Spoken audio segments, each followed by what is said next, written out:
السلام علیکم dear students, آج کا ہمارا اسلامیات اختیاری کا سبق نمبر 1 لیکچر نمبر 7 ہے۔ پچھلے لیکچر میں ہم اعجاز قرآن کے متعلق پڑھ رہے تھے، جس میں ہم نے جسے قرآن کی خصوصیات بھی کہا جا سکتا ہے، امتیازی خصوصیات۔ اس میں ہم نے جو پہلا پڑھا تھا خصوصیت اس کی وہ ہے کتاب لا ریب۔ لا ریب مین اس میں کوئی شک نہیں، یعنی یہ وہ کتاب ہے جس کی حقانیت پر کوئی شک نہیں، جس کا ایک ایک لفظ ایک ایک حرف جو ہے اس سے سچائی جھلکتی ہے، اور یہ اللہ تعالیٰ کا کلام ہے، اس لیے اس میں کوئی غلطی کوئی کوتاہی کچھ غلط نہیں ہو سکتا، تو اس لیے یہ کتاب لا ریب ہے۔ آج کی جو ہماری اگلی ہیڈنگ ہے اس سے آگے سے ہم اسٹارٹ کریں گے، وہ ہے کتاب ہدایت۔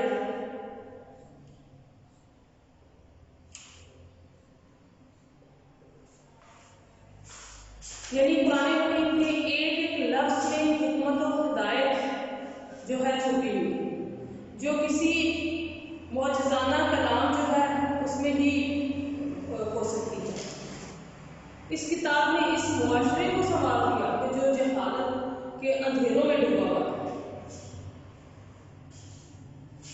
جو جہالت کی گناہوں کی پستیوں میں پہنچا ہوا، اور اس کتاب نے جو شراب اور جوئے کی محفلیں سجاتے ہیں، جس میں زنا عام تھا، رات زنی ڈاکہ زنی عام تھا، عورتوں کی عصمتوں کے لیے پانی جو ہے وہ نہیں کی جاتی تھی، بیٹیوں کو زندہ دفن کیا جاتا تھا، لیکن اس کتاب کی بدولت، اس کتاب ہدایت کی بدولت وہ معاشرہ سنور گیا۔ پھر اگلی کتاب سورہ یونس کی آیت نمبر 57 میں اللہ تعالیٰ فرماتے ہیں، اے لوگوں، تمہارے پاس تمہارے رب کی طرف سے نصیحت اور دلوں کی بیماریوں کی شفا اور ہدایت ہونے کے لیے رحمت آئی۔ اگلا ہے محفوظ کتاب۔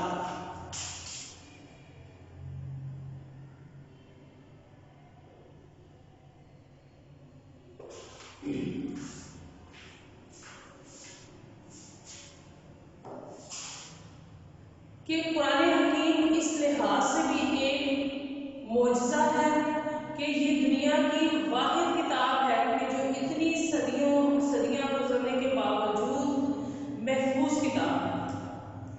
اس کی وجہ یہ ہے کہ اس کی حفاظت کا ذمہ اللہ تعالیٰ نے خود لیا۔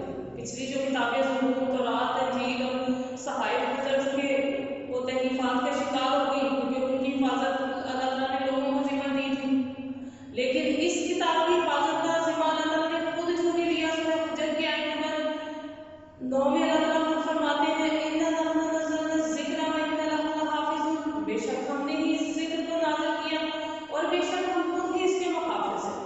تو جس چیز کی حفاظت اللہ تعالیٰ کرے اس میں کیسے کوئی غلطی کو تعمیر کرے۔ اگلا جو پوائنٹ ہے وہ ہے حفظ کے لیے آسان۔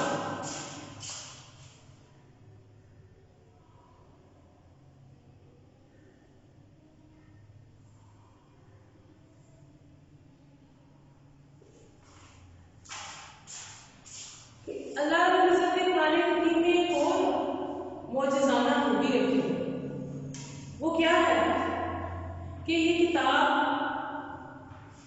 اپنی ضخامت کے باوجود دنیا کی دیگر تمام کتابوں کی نسبت آسانی سے حفظ ہو جاتی ہے۔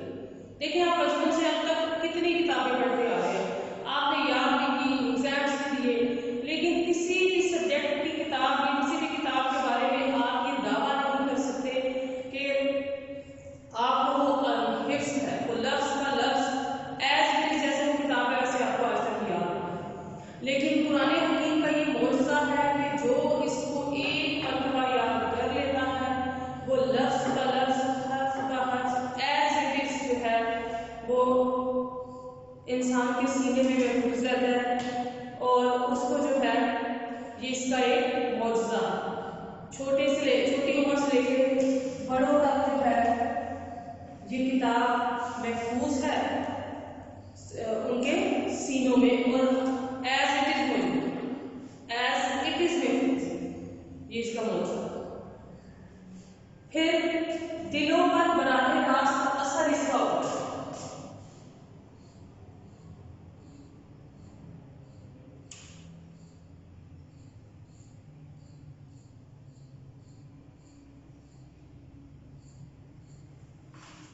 یعنی یہ ایسی معجزانہ کتاب ہے کہ انسان کے دل میں اترتی ہے، یہ اپنا اثر اس طرح دکھاتی ہے۔ حضرت عمر فاروق رضی اللہ تعالیٰ عنہ، حضرت اسد بن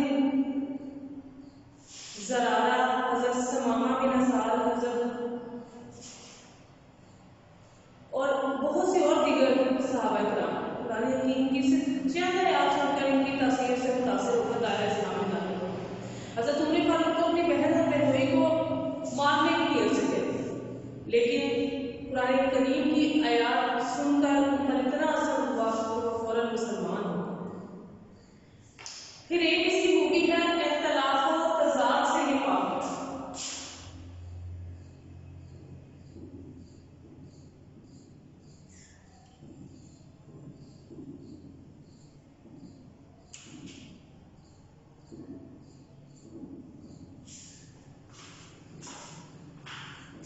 کہ قرآن حکیم اس لحاظ سے بھی ایک معجز کلام ہے کہ تقریباً 23 سال میں مختلف وقفوں میں یہ نازل ہوا، اور 30 سپاروں پر مشتمل ایک ذہین کتاب ہونے کے باوجود اس کے کسی حصے کا کسی دوسرے حصے کے ساتھ کوئی تضاد یا اختلاف نہیں۔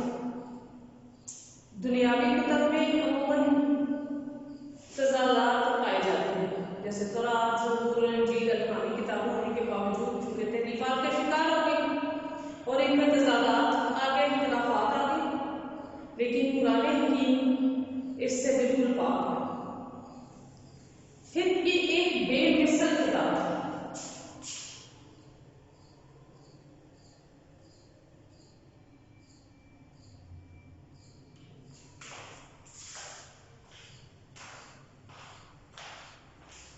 پھر یہ ایک بے مثل کتاب ہے کہ جس کی مثال دنیا میں نہیں۔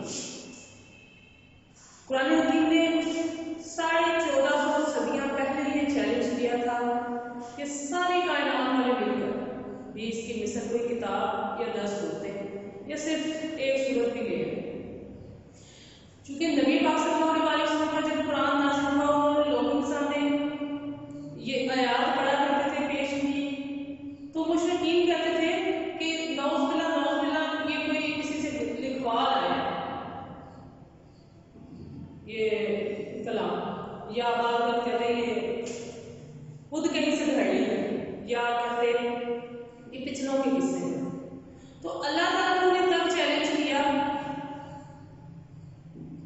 کہ سورہ یونس کی آیت نمبر 38 میں کیا وہ کہتے ہیں کہ یہ خود گھڑنا ہے؟ آپ کہیے بس اگر تم سچے ہو تو تم بھی ایک صورت ہی اس جیسی لے آؤ اور اللہ کے سوا جس کو بلا سکو بلا لو۔ یعنی کہ یہ اگر تم کہتے ہو کہ یہ خود سے نبی پاک صلی اللہ علیہ وسلم گھڑنا ہے تو ٹھیک ہے، وہ بھی انسان ہے، تم بھی انسان ہو، تو ایسا کرو تم بھی ایسا ایک کلام لکھو۔ ایک کلام اللہ نہیں لکھ سکتے تو چند صورتیں نہیں تو ایک ہی صورت، ایک صورت نہیں تو چند آیات کی دکھلاؤ۔ تو آج 1450 سال گزرنے کے باوجود نہ تب کوئی اس چیلنج کو پورا کر سکا، اور آج وہ چیلنج موجود ہے اور نہ آج تک کوئی کر سکا، اور نہ ہی قیامت تک کوئی کر سکے گا، اس لیے کہ یہ اللہ تعالیٰ کا کلام ہے۔ انسان کے بس کی بات کہاں کہ وہ ایسا کلام لکھ سکتا۔ پھر اس کے بعد ہے مجموعہ علوم۔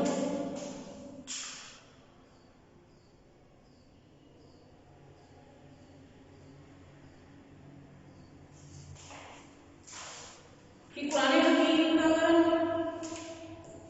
غور سے مطالعہ کریں تو اس میں ہمیں بے شمار علوم جو ہیں اس میں ملیں گے، ان کی بنیاد ملے گی۔ دنیا کی کوئی دوسری ایسی کتاب نہیں کہ جو اپنے اندر اس قدر جامعیت رکھتی ہے۔ یہ کتاب جس ہستی پر نازل ہوئی وہ ہستی حالانکہ امی تھی، یعنی نبی پاک صلی اللہ علیہ وسلم امی تھے، وہ بھی کا مطلب کہ پڑھے لکھے نہیں تھے، اور ایک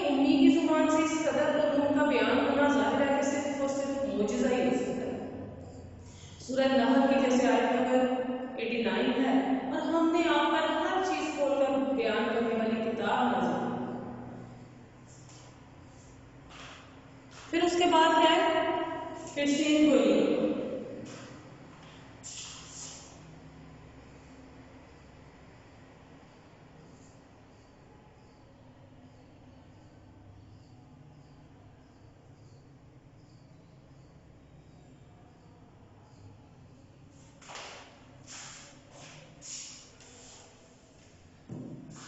قرآن حکیم میں کی گئی پیشین گوئیاں ہر بات سچی ثابت ہو رہی.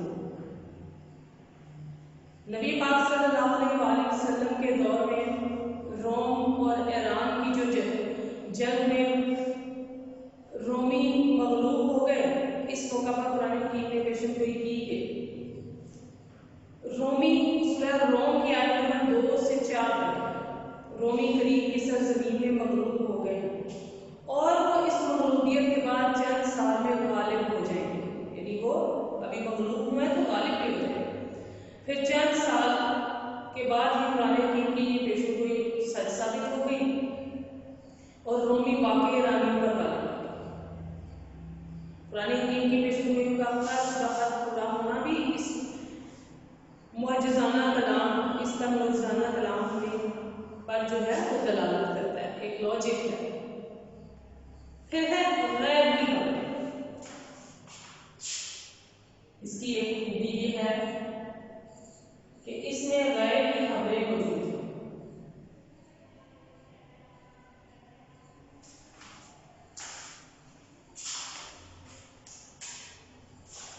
اس میں قرآن حکیم جو ہے اس میں صرف پیشین گوئیاں ہی نہیں کی،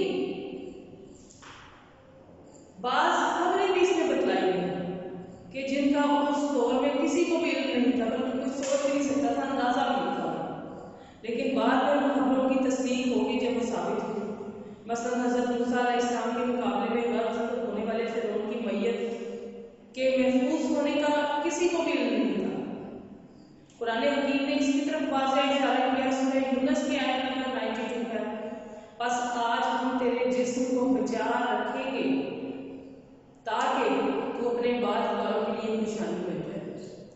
آج دیکھیں بعد میں واقعی پھر ان کی میت کے واقعے میں محفوظ مل جانے سے قرآن حکیم کی اس بات کی تصدیق ہوگی.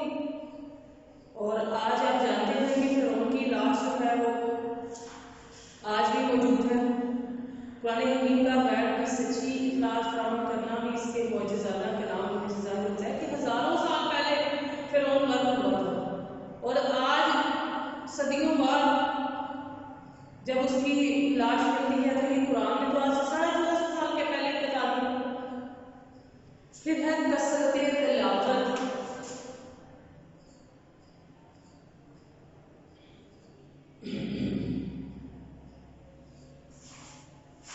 کہ یہ دنیا کی واحد ایسی کتاب ہے جو اتنی زیادہ پڑھی جاتی ہے. قرآن حکیم کا یہ معجزہ ہی ہے کہ دنیا کی کوئی ایسی کتاب نہیں ہے جسے اتنی کثرت سے پڑھا جائے، اتنی کثرت سے اس کی تلاوت کی جائے. آپ نے خود دیکھیں کہ آپ نے اپنے 10-12 سالہ جو تعلیم حاصل کی، اسکول کی یعنی کوالیفائی کر رہے ہیں، تو کوئی ایسی کتاب جو آپ نے بار بار پڑھی ہو اور نہ ہی آپ کو پڑھنے میں دل کرے. لیکن یہ اس قرآن پاک کا معجزہ ہے کہ آج 1450 سال گزرنے کے باوجود اس کو کثرت سے پڑھا جاتا ہے اور جتنا پڑھتے ہیں اتنا ہی دل کو سکون ملتا ہے اور بار بار پڑھنے کو ملتا ہے. اب دیکھتے ہیں اجازت قرآن غیر مسلموں کی نظر میں.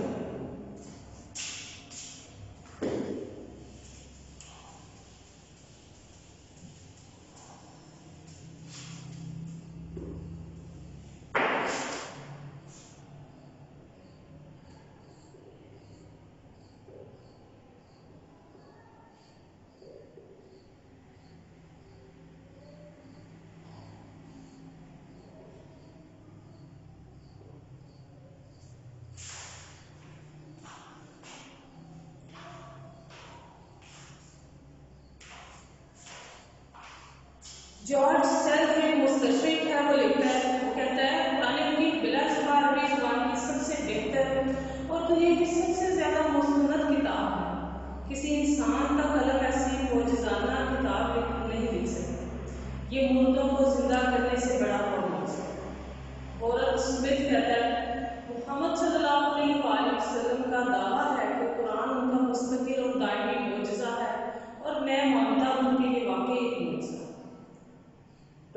مکمل لکھتا ہے قرآن حکیم واحد وحدانیت کا سب سے بڑا گواہ ہے، ایک موحد فلسفی اگر کوئی مذہب قبول کر سکتا ہے تو وہ اسلام ہی ہے، اگر سارے جہان میں قرآن کی تہذیب یا مثال نہیں ملتی۔